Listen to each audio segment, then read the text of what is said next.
Happy Sunday, you guys. Welcome back to our channel.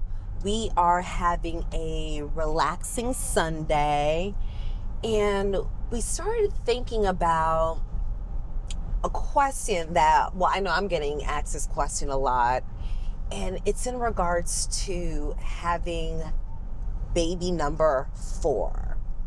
But before we get into all of that, as always, remember to like and subscribe down below.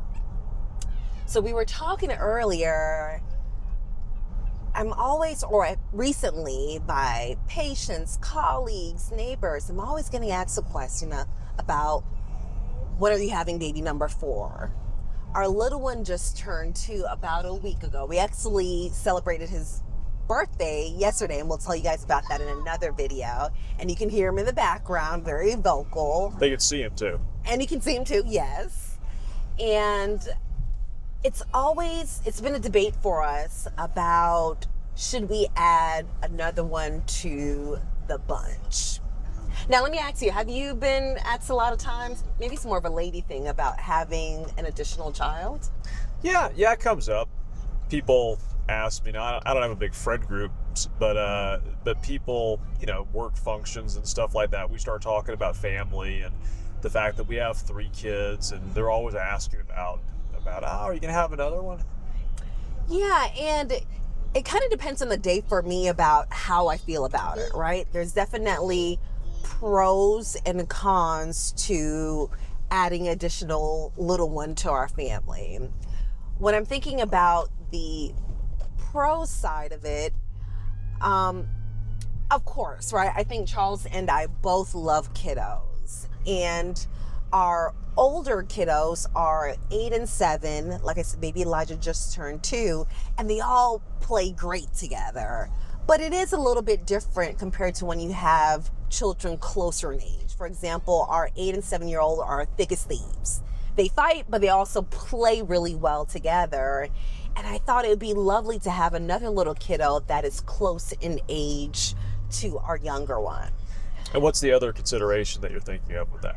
Another thing too is for our youngest one here in the back, it would be nice to have another little kiddo that looks like him, right? Our older kiddos love him, but if you guys are not familiar with our story, my 2 older kids they're my bonus babies. They're not my biological children, and they are Caucasian, and our little one here, of course, is a mixed child, right?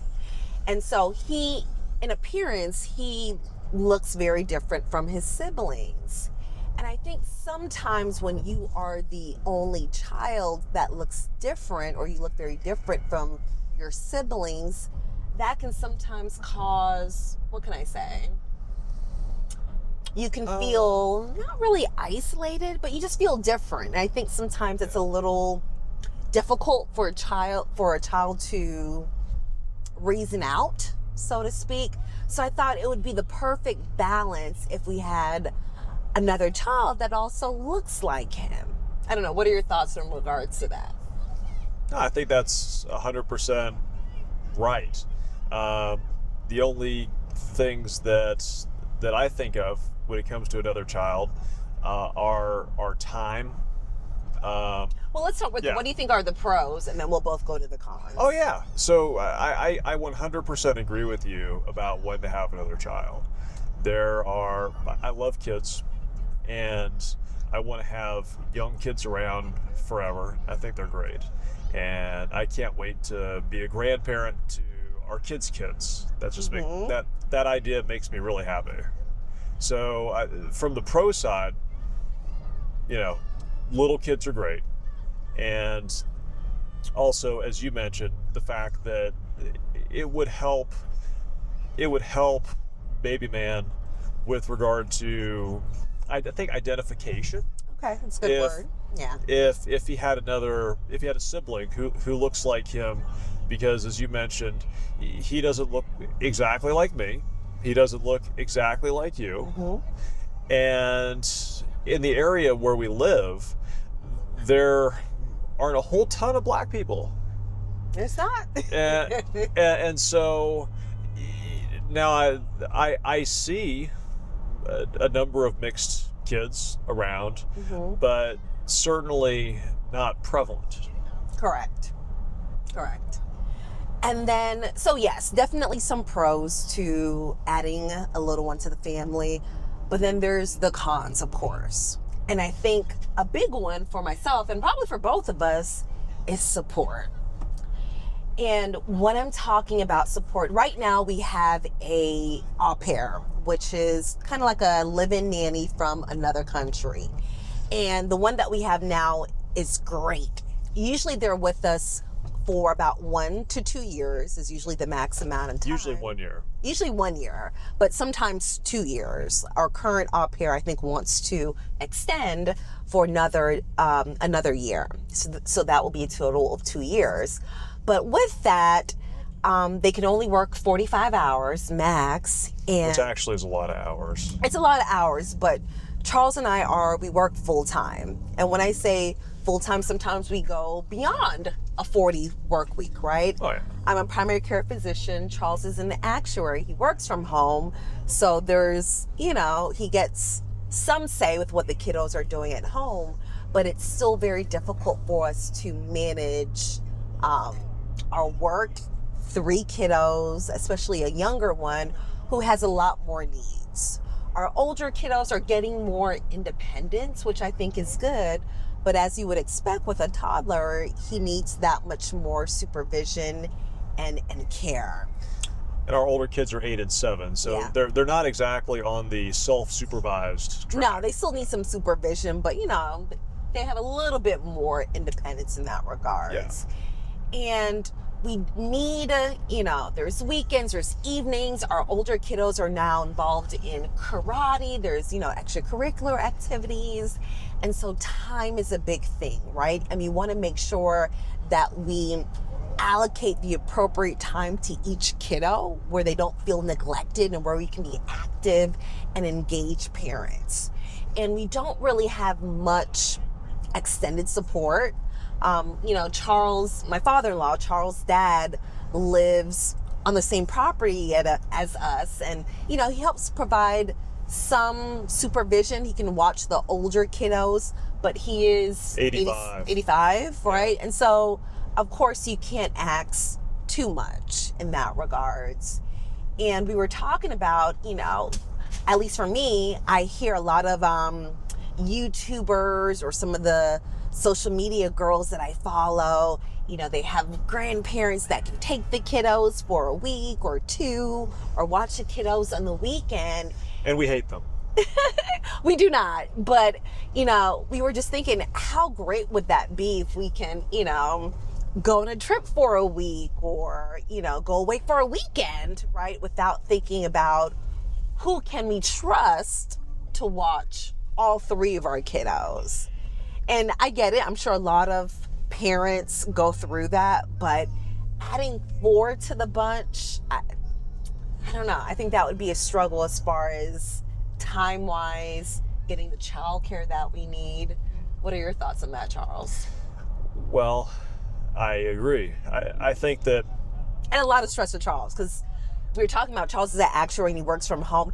He takes on a lot of the responsibility with the children. For example, our au pair will come to him if there's an issue coordinating things for the kiddos to do. Something goes wrong in the home, he's the one that normally gets interrupted in regards to that. If a kiddo gets sick from school, the school calls him. He goes and picks them up, and he may have to watch them while juggling work in between. So a lot of his time goes into that. I'm appreciative, by the way.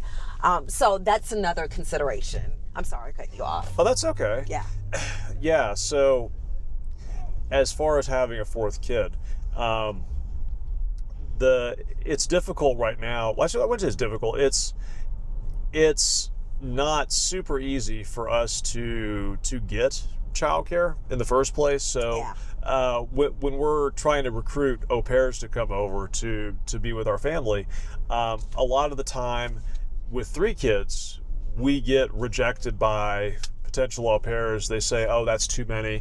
I want a family with 2 kids two kids maximum. That's a common thing that we hear. So we were lucky, I feel, to get a really good au pair who's willing to do 3 kids. Yes. She's amazing. I mean, she loves our kids. Yeah. And if we had 4 kids, I feel like we would have a lot of difficulty finding a good au pair. And so that's one thing. Childcare would become more difficult.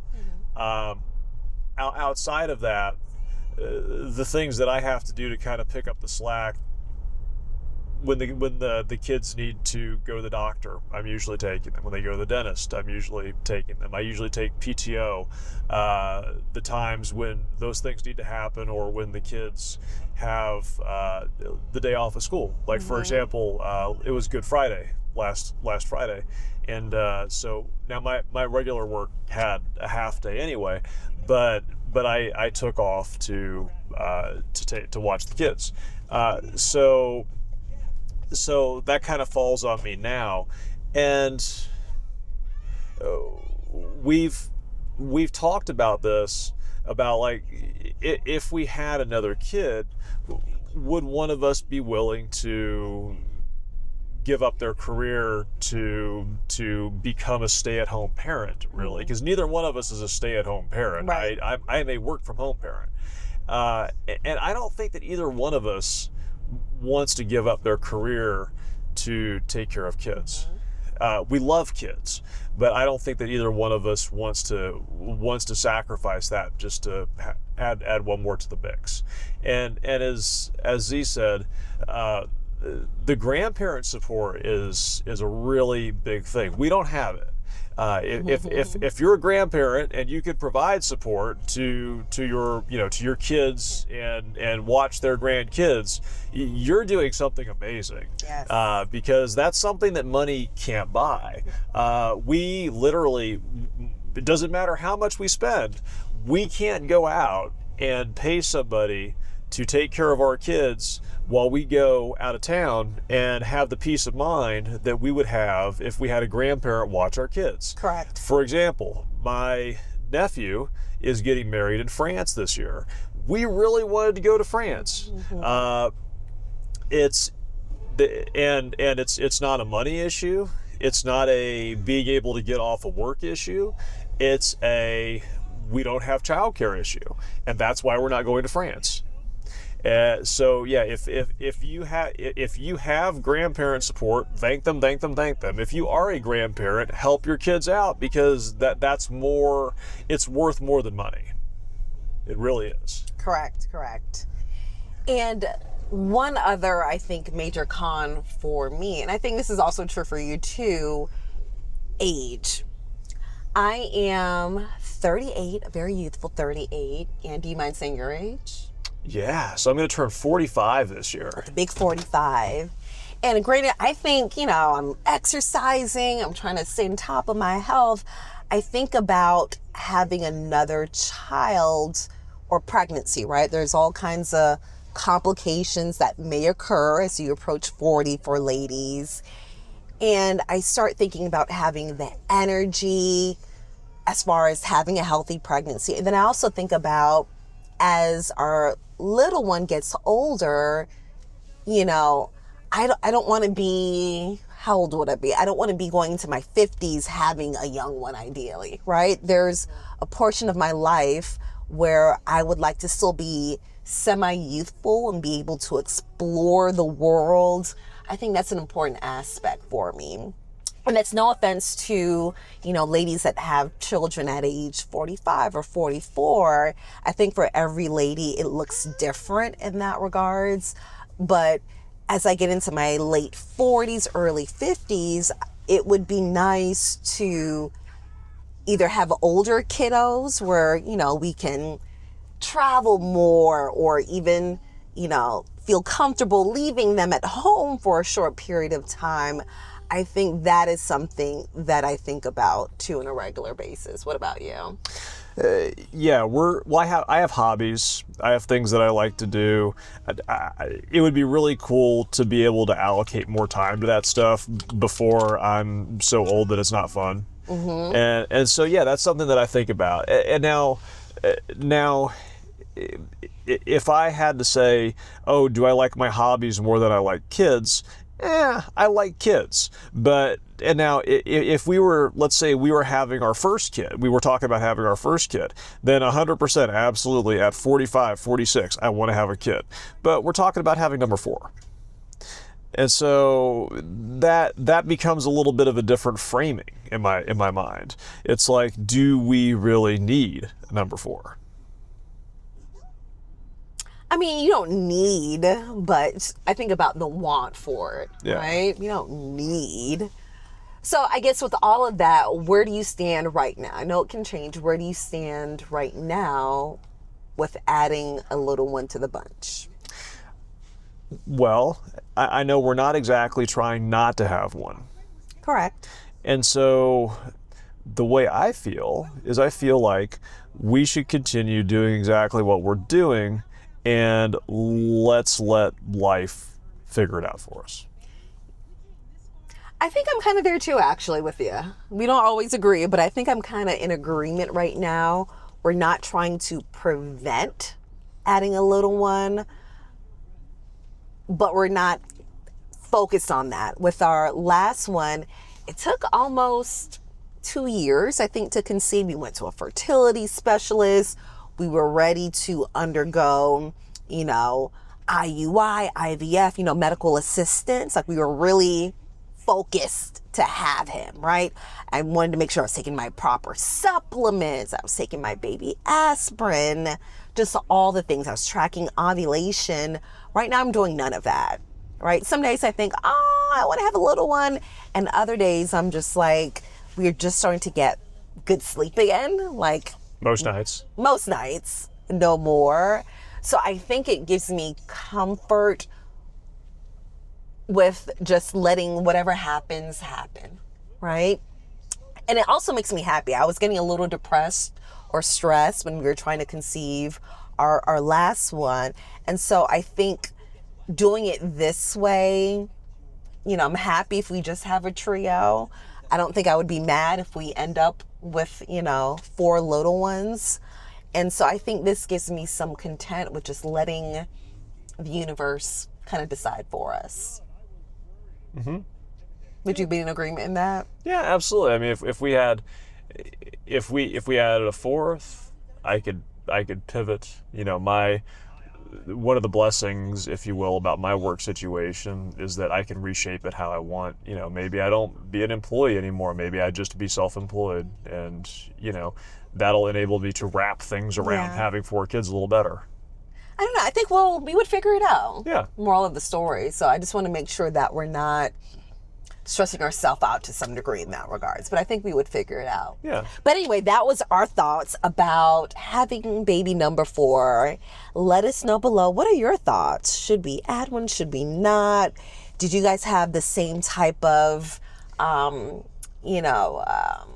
concerns or thoughts when it came to adding a little one to your family? That's really what I'm interested in. I want to know, what's your story of thinking about adding more kids, especially if you're adding 3 or number 3 or number 4, or even number 2, right? I met someone who said they were only going to stop at number 1 actually yesterday at our little one's party. But anyway, you guys, I'm rambling. Remember, as always, to like and subscribe down below.